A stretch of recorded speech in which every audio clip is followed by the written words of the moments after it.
की बच्चू भाऊ, तुमच्या प्रयत्नांची मी दाद देतो, परंतु तुम्ही जी भूमिका घेतली आहे त्यामुळे अनेक लोक नाराज आहेत। बच्चू कडू, तुम्हाला सरकारने धमकी दिली आहे का? तुमच्या सोबत काही सेटलमेंट झाली आहे का? असं म्हणलं बच्चू भाऊ, तुम्ही फार मोठे नेते म्हणलं महाराष्ट्राचे। हे माझ्या एका फोन काय झालं कॉलवर माहिती का, तुमचा विषय म्हणजे आता थोडे लोक कन्फ्युजन झाले। पण भाऊ, त्यांना मी स्वतः फोन केला आणि मी त्यांना सांगितलं की आम्हाला सरकार बनवायचंय, तुम्ही सोबत हव्यात नागपुरात मीटिंग झाली आणि आमची अशी इच्छा आहे की तुम्ही आमच्या ग्रुपमध्ये यावं। आणि माझ्या एका कॉलवर ते त्या ठिकाणी गुवाहाटीला गेले। सरकारला काय वाटलंय का पाऊस आला, कारण पावसाचं वातावरण ना, बरोबर आंदोलन हे निघून जाईल। आणि ते नेमकं काय झालं, 29ला कोर्टाची नोटीस आली, म्हणजे त्यांचा निर्णय झाला तर तुम्ही आंदोलन स्थळ बदला, हे तुमच्यामुळे आता म्हणजे ते हे होती। तर तितक्यातच काय झालं, 29 तारखेला दो पाऊस आला प्रचंड। म्हणजे आंदोलनातले आम्ही फक्त सकाळी पाहिलं तर हजारो लोक थांबलं उडलो होतो। आता आंदोलकच तिथून गेले तर काय करणार, काय तुम्ही सांगा। लोकांचं असं म्हणणं आहे बाबा की म्हणजे त्यांनी यायला पाहिजे होतं आपल्या नागपूरला, म्हणजे तुम्ही जे विमानाने गेले तर ताकद नाही ना दादा। आपलं जरांगे पाटील एवढं मोठं काम आहे आपलं, तुम्ही सांगा।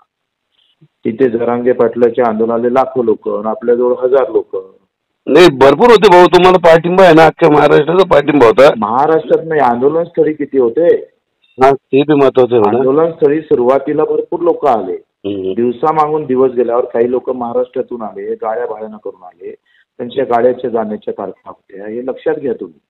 आणि पोलिसांनी काय केलं, जिल्ह्यातून जे आंदोलक येत होते त्यांना पावबंदी घालून टाकली। अच्छा, ते अडवले सगळे। मग आपण तारीख लेट घेतली ना भाऊ, इलेक्शन होऊन जाईल त्यावर त्यांचे सगळ्यांचे। अहो दादा, मी 100% सांगतोय, कर्ज माफी त्यांच्या बापाले करायला लागेल। तर हा बच्चू कडू आहे, गांधीगिरीच्या नंतर भगतसिंगगिरीनं उडून टाकू कोणाला, तो विषय सोडून टाका। नाही हा नाही, ते माझं काय म्हणणं आहे, म्हणजे लोकांचे मला फोन बोलतात बाबा तुम्ही बच्चू भाऊला फोन केला नाही, आता पण बच्चू भाऊने असं केलं, बच्चू भाऊने जायला नव्हतं पाहिजे।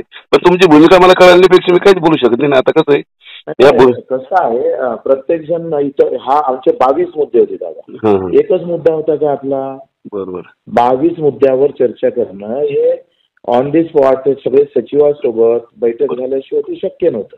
बरं, तुम्हाला एक विचारतो भाऊ, यांनी काही म्हणजे तुम्हाला काही धमकी वगैरे किंवा काही लालच वगैरे तर नाही दिली ना? आपल्याला लालच, त्याच्या मायचा मारे भोसरीच्या कोणी लालच देऊ शकते, कोण धमकी देऊ शकते? 350 गुन्हे दाखल आहे बच्चू कडूवर, 350। बरोबर, आणि एका गुन्ह्यामध्ये 2 गुन्ह्यामध्ये 4 वर्षाची सजा सुनावली। नाही तर म्हणूनच लोकांचं तुमचं जे प्रेम आहे, मैकेला पैदा झाला नाही का जो बच्चू कडूला धमकी देणं लालच देईल, तेच म्हणतं काय बरं, थोडं लोकांना थोडं कन्फ्युजन झालं होतं बाकी काही विषय।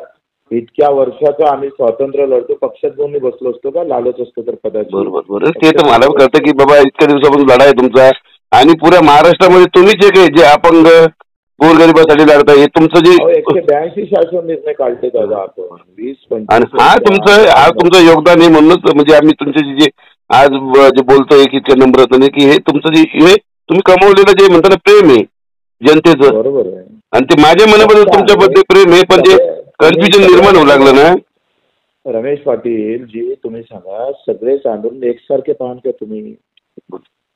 सगळ्या आंदोलनाला एकसारखे पाहू शकतो का आपण, तुम्ही सांगा?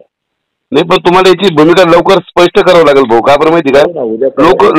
लोक नाराज झालेले आहे तुमच्यावर आता या गोष्टीमुळे थोडंसं। त्यात बीजेपीचा सेल काम करून आलं, काही लोक आहे त्यांचे पण त्याच्यातले कारस्थान आता लक्षात येऊन राहिले सगळे, कोण कोण कशा पद्धतीनं। काय झालं, हे आंदोलनातले 2-3 गोष्टी आल्या। एक तर 2-3 संकट आलं। एक काय संकट आलं तर कोर्टाचं संकट आलं, दुसरं पावसाचं मोठं संकट आलं, तिसरं आम्ही पाहतोय गाड्या ज्या आणल्या होत्या कार्यकर्त्याच्या दुरून आलेले त्यांना वापस जायचं होतं, आणि चौथं होतं पोलिसांनी 4 इथून थांबवलं होतं, आम्हाला ब्रेक केलं होतं। 4 संकटात आंदोलन पूर्ण व्यवस्थित बंदोबस्त करून ठेवला होता। दुसरी गोष्ट आम्ही पाहिलं तर आता जर चर्चेला आपण गेलो नाही तर हातचं आंदोलन जाईल, आणि चर्चा एकदम तुम्ही सांगा सगळ्यात फलित काय आहे, तर जे सरकार योग्य वेळ योग्य म्हणत होतं कर्जमाफीचं धोरण। आता माझं एकच म्हणणं तुम्हाला, बघा ऐका ना, आता तुम्ही हा लढा हातात घेतला, हा शेवटपर्यंत घेऊन चालू, मध्ये कर्जमाफी झालीच पाहिजे बच्चू भाऊ। बघा, कर्जमाफी झाली, बघा कर्जमाफी झाली तर तुमचा महाराष्ट्रात मान सन्मान राहणार आहे। नाही तर लोक तुम्ही बघा, म्हणजे तुमचं काम योग्य आहे तरी लोक म्हणतील तुम्हाला मॅनेज झाले, धमक्या दिल्या. मला माहित या विषय व्हायला नाही पाहिजे. म्हणून माझी तुम्हाला नम्र विनंती की 2 दिवसामध्ये तुम्ही हा जो आहे तुम्ही पत्रकार परिषद घ्या किंवा कसं होईल या गोष्टी मांडा, पण लोकांची जी मनाची शंका तुम्ही दूर करावी ही तुम्हाला विनंती आहे माझी. हा, तुमचं मत अगदी बरोबर आहे. सगळ्या शंका दूर करू आणि आम्हाला माहित आहे आपण प्रामाणिक आहोत. जर सरकारनं नाही केलं तर एक तर बच्चू कडू दुसऱ्याला नाही, तुम्ही तुमच्या सारख्या लोकांची जरूरत आहे काय आहे. बघा आज लोकांना जसं जरांगे पाटील मराठा समाजाचं नेतृत्व करतात, सर्व समाजाचं शेतकऱ्यांचं नेतृत्व, तुम्ही सर्वांचं नेतृत्व करतात, त्या प्रकारे असं जे ज्याची त्याची कामाची पद्धत आहे. आणि मलाही वाटत नाही की तुमच्यासारख्या नेत्याला महाराष्ट्रामध्ये म्हणजे कोणी नाव नाही ठेवलं पाहिजे. तुमचंही मान सन्मान तोच राहिला पाहिजे जो आज माझ्या मनामध्ये जरांगे पाटलाबद्दल आहे. म्हणून मला तुम्हाला की मला 2 दिवसामध्ये हा निर्णय घ्या, तसं लोकांच्या मनातली शंका दूर करा. लोकांचं हेच म्हणणं आहे की तुम्ही म्हणजे मॅनेज झालं असं लोकांचं म्हणणं आहे, पण मला वाटत नाही तुम्ही असं करू शकता म्हणून. एवढी घाण, एवढा जर घाण आम्ही विचारायचं असतो तर आतापर्यंत राजकारणात कुठे गेलो असतो राव. ठीक आहे, चला माझी एक विनंती तुम्हाला 2 दिवसात करून सांगा तुम्ही. हा, ठीक.